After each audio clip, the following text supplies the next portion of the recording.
bem-vindo. Este é o seu lugar, este é o seu espaço. É o Conexão Jovem, onde você tem voz e tem vez, não é, Chapolin? Com certeza, Bianca Oliveira. Tudo bem com você? Tudo bem. Ó, gostei do figurino, hein? Você gostou? Vou fazer um safari. Tipo, savana, assim? Não. Ó, na verdade, assim, tem muita gente que assiste a gente lá da África, e lá tem muito safari. Então, a galera vai gostar do figurino. A minha bota dá um look aqui, Não, achei chique, viu, Bianca? Olha só, isso aí. Aqui as meninas do camarim capricharam hoje, viu? Mas não sei se é muito do meu... Se eu usaria ela no dia a dia, mas aqui no Conexão... O Kiko vai gostar, viu?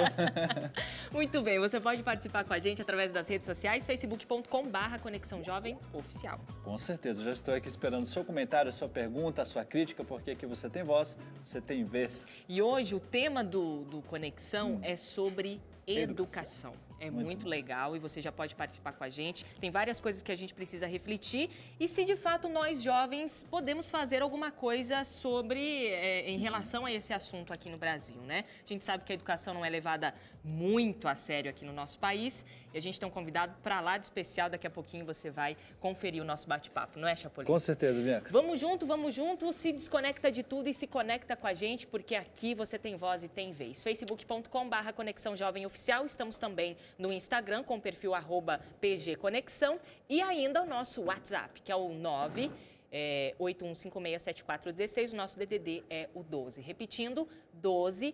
981567416. Bom, nosso Ministério da Educação sempre está divulgando índices da educação aqui no nosso Brasil, aqui no nosso país. Falamos sempre em crise financeira e agora crise política também, por que não? Mas e a crise na educação? Como é que faz? Há um crescimento de jovens que abandonam os estudos, falta de preparo dos professores, falta de investimento nas escolas. Como é que isso influencia a minha e a sua vida? Você já parou para pensar? O que a gente pode fazer para contribuir com a educação em nosso Brasil, em nosso país? Rafaela Martins foi às ruas, diz aí.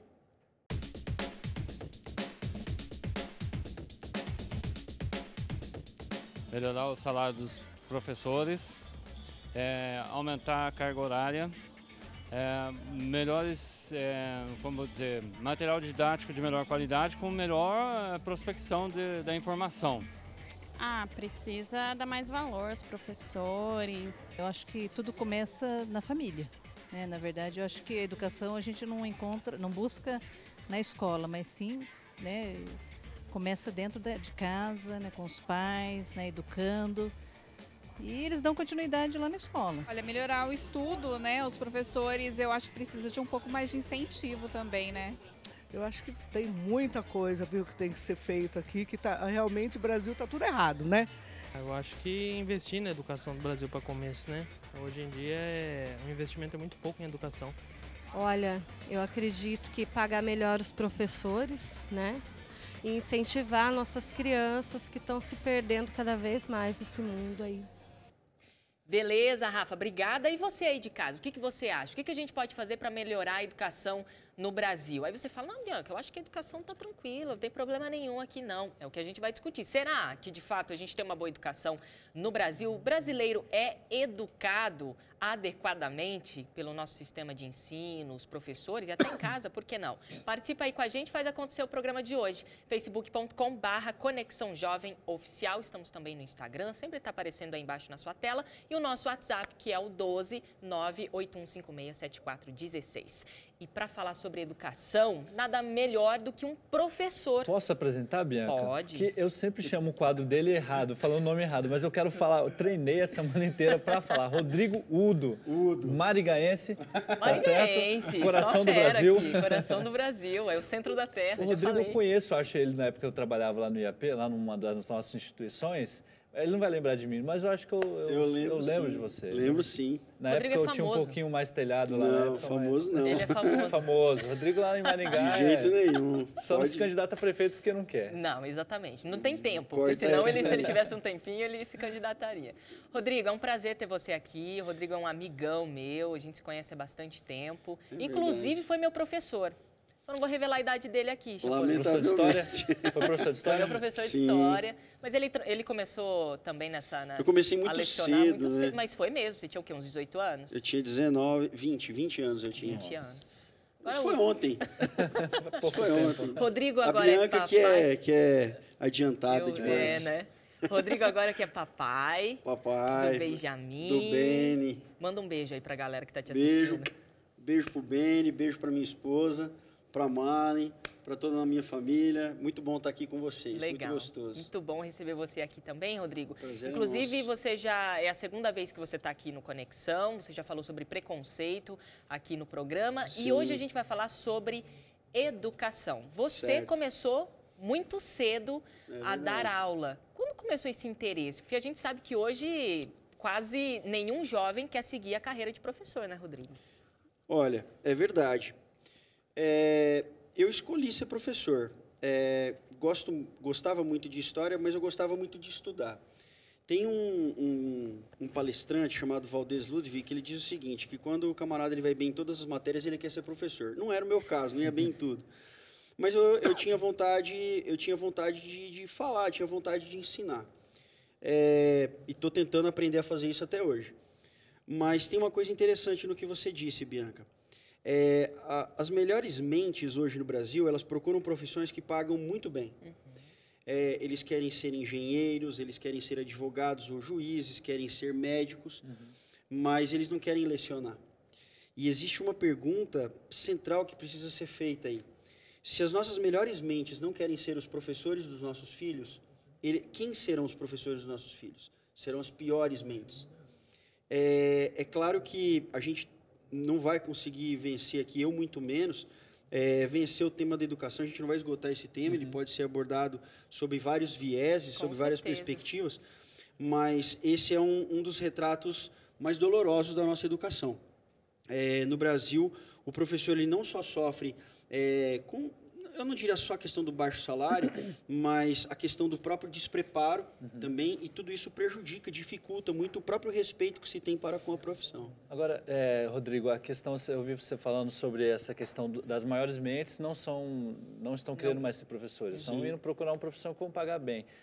A relação é por causa da parte financeira ou por causa da falta da valorização da educação no Brasil?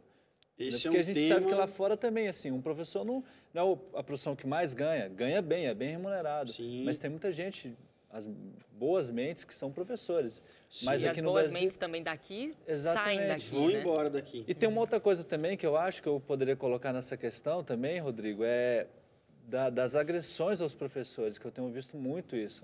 Sim. O aluno peita o professor, não tem um respeito. Então, seria a remuneração ou a falta de valorização e respeito? Bom, veja bem, o Brasil é um país muito grande e nós temos vários microcosmos. Para começar, a gente tem o microcosmo da educação pública e o microcosmo da educação privada. Existe um tipo de violência mais velada na rede privada e mais exposta na rede pública.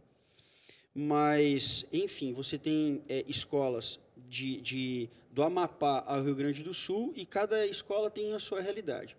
Então, é claro que existem mapas que ajudam a gente a se dirigir, né, a direcionar melhor essas questões.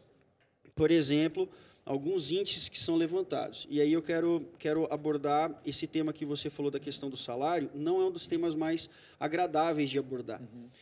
Veja bem, existem pesquisas muito sérias hoje em dia que dizem que a educação no Brasil não está boa e não é por conta dos baixos salários dos professores. Entretanto, isso contribui. Veja bem, não é porque eu ganho mal que eu obrigatoriamente tenho que dar uma aula ruim. Isso essa relação não existe, ela não justifica. Agora, é verdade também que se eu receber um bom salário, eu posso dar menos aulas e no tempo que eu ficar livre, eu preciso me dedicar ao estudo. Veja bem, eu envolvi várias questões aqui. Eu não falei só da questão do salário. Há uma necessidade urgente de os próprios professores se enxergarem como parte do problema da educação. E isso é muito desafiante, porque os professores não querem se enxergar como parte do problema. Eles querem só querem ser a parte da solução. Eles não querem pensar o seguinte, não, então eu vou ter um tempo a mais aqui, não, então eu vou trabalhar mais para ganhar ainda mais. Não, ele não pensa assim, não, eu vou ter um tempo melhor agora, então eu vou estudar para levar uma informação de melhor qualidade para os meus alunos. Você está dizendo que os professores, então, não estão lidando com preparo? Eu diria para você o seguinte, no Brasil hoje, a nossa realidade é essa. O aluno brasileiro, o brasileiro, de maneira geral, lê 1,4 livros por ano. Essa é a estatística. E não precisa acreditar em mim, pode pesquisar. É 1,4 livros por ano que o brasileiro lê.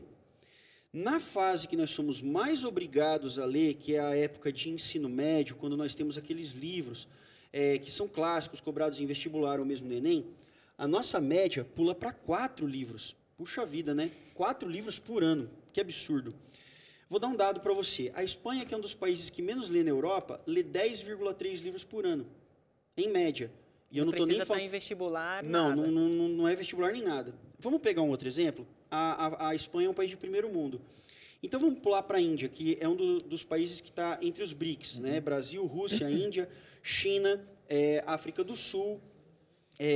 Na Índia, lê-se mais de 10 livros por ano. Na Índia, a estatística é 10,4 livros por ano. De novo, não precisa acreditar no meu dado, pode pesquisar. Veja bem, se nós na sala de aula não estimulamos os nossos alunos a ler, por que eles vão ler? Outra coisa, conhecimento é vendido pelo professor como uma coisa muito pesada, muito ruim. Professores são vistos na sala de aula reclamando dos seus salários. Isso é o fim. Imagina eu, professor, agora, chegando em casa para o meu filho e falando assim, que horrível a minha profissão, como eu não gosto de ser professor. E eu sou a raiz que vende o conhecimento para o resto da sociedade. Imagina se eu chego para o meu filho e digo que realmente é uma droga ser professor. Desculpa a expressão. Mas que é ruim ser professor, que é desagradável ser professor. Ele vai falar assim, poxa, eu nunca vou querer ser professor. Veja, quem tem que vender o prazer do mundo do conhecimento, quem precisa vender a alegria de você desbravar um livro, é a figura do professor, é a figura do mestre. Você já viu uma escola valorizando a garra do aluno? Mas no mercado de trabalho que a gente vive, a garra, a vontade, o autocontrole são tão importantes quanto habilidades cognitivas. Existe um pensador chamado Paul Toff, ele escreveu um livro chamado Uma Questão de Caráter. Esse livro é muito bom. Ele inclusive, é consultor da OCDE, Organização para a Cooperação e Desenvolvimento Econômico, que é uma entidade da ONU. Esse camarada, ele diz o seguinte, que hoje a gente menospreza outras habilidades na sala de aula, inclusive morais, porque a gente quer que o aluno simplesmente renda a nota. E a gente julga o indivíduo pela nota. Talvez você vá ter seres humanos melhores que tiraram notas piores. Então, o nosso sistema está comprometido. A gente precisaria de uma reforma, muito engessado. Imagina, a Dilma Rousseff seguiu uma estratégia da qual eu discordo diretamente, que ela queria cortar disciplinas. Por exemplo, sociologia e filosofia. Claro que eu vou discordar porque eu dou essas disciplinas. Mas não só por isso.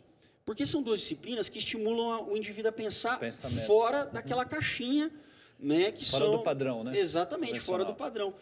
E são disciplinas que obrigam os indivíduos a lerem, a pensar, entrar em contato com outras realidades. Então, eu acredito que o nosso problema não é nem a quantidade de matérias que a gente tem, mas a gente precisa pensar toda uma estratégia aí a longo prazo para o caso da educação brasileira. Claro, então você veja, aqui só nesse rápido comentário, que ficou longo, né? Não, mas você a gente deixa. Você é um professor, a gente respeita aqui, professor, quando senta nesse sofá. Cuidado que eu vou mandar vocês embora. Não, realmente isso. Só nesse comentário que a gente fez aqui, perceba, eu toquei nos professores e na família. E a gente nem tocou em outras partes responsáveis, que são os alunos e o próprio governo. Tangenciamos a questão do governo, mas o governo tem uma parte importante nesse processo também a cumprir. Muito bom. Quero aproveitar e mandar um abraço aqui, Bianca, para a minha professora de Sociologia na faculdade e meu professor de Filosofia na faculdade, a professora Elna. Nem lembra, Chapolin. Não, mas está bajulando, a professora Elna. Foi minha professora de Sociologia e o professor Gerson Pires, meu professor de Filosofia. Eu acho que você deve conhecer o Gerson Pires. Não conheço. O professor Gerson Pires, meu professor de Filosofia. Na época, eu confesso, eu não era um bom aluno, assim, muito aquele cara estudioso igual a Bianca, né, igual o Kiko, o esposo dela. Mas hoje eu sinto falta de repente, poderia ter aproveitado um pouco mais, ia fazer falta na minha vida hoje. Quem fala isso para mim é a Glaucia, a nossa chefe. O meu professor de Sociologia já participou aqui do Conexão, Raul Zermiani, lá da Faculdade de Maringá, um ótimo professor, e de fato eu valorizei bastante essas matérias, assim, filosofia, sociologia, psicologia também, por que não? Antropologia, eu acho que são matérias assim que valorizam o conhecimento, a reflexão e não só coisas que vêm ali padronizadas, né? Aí você fala, tem várias coisas aí que eu aprendo na escola ou até mesmo na faculdade que não me serviram para a vida, né? Ou até para o meu trabalho e tal. E é verdade. Talvez a gente discuta aqui num tempinho aqui no Conexão sobre isso. Será que a gente precisa aprender tudo que a gente aprende no ensino médio, na faculdade e tal, ou isso poderia ser realmente trabalhado? Isso influenciaria para uma educação melhor aqui no Brasil. Daqui a pouquinho a gente volta trazendo temas sobre educação. Você pode participar com a gente, o espaço é seu, você sempre tem aqui a sua voz e a sua vez no Conexão Jovem, facebook.com/Conexão Jovem Oficial. A gente volta já já.